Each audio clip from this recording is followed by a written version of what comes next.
So we talked a little bit about changes to business asset disposal relief. A lot of people think that's just an inheritance tax thing because of all the farmer stuff, which of course doesn't come in this year, it comes in next year. Have there been any changes to inheritance tax that people should be aware of? So the big change in terms of inheritance tax is the kind of the domicile, and with the abolition of the non-dom regime, we're now looking at a residence-based system to work out an individual's scope of inheritance tax in terms of the UK side of things. So if you're considered to be a long-term resident in the UK, starting point is you're going to be, like, your worldwide assets are going to be subject to inheritance tax. If you're a long-term non-resident, you are only going to be within the scope of inheritance tax on UK based assets.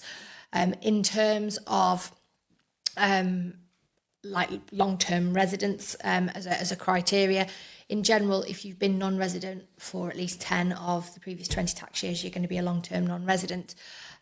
If you have been UK tax resident, but for less than 20 years before you leave the UK, then those kind of, the amount of time you have to be outside of the UK is kind of shortened. It's like a sliding scale, isn't it? So Yes. the worst case is that you'd have to be outside the UK for 10 full tax years before you drop out of the scope of inheritance tax. And once you've been out for 10 full tax years, the clock's effectively reset as well.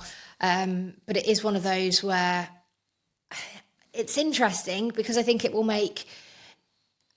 an extent it will make inheritance tax planning harder, because historically under the non-dom regime, people who were genuinely non-doms, they could actually leave the UK maybe 3-5 years and argue, like, legitimately, I'm a non-dom and take that outside the scope. So it'll be more difficult to plan it in terms of you're going to have to be out for at least 10 years. You have to start planning a long time before you die that's what you want to do.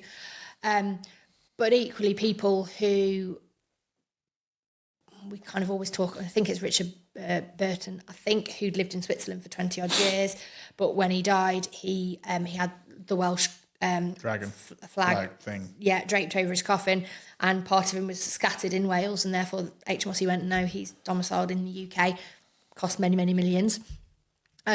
So this system at least makes it more clear cut. It's fact-based, isn't it? Yes. It's not the whole thing where it's an argument of, one man's view is a totally different one to another's. Yeah. And I was going to say, from a UK, it's like when the statutory residence test came into play, because prior to that you could look at intention in terms of changing of residence and things, and now it's very much fact-based, as you say, kind of makes things simpler but equally more complicated. Yeah.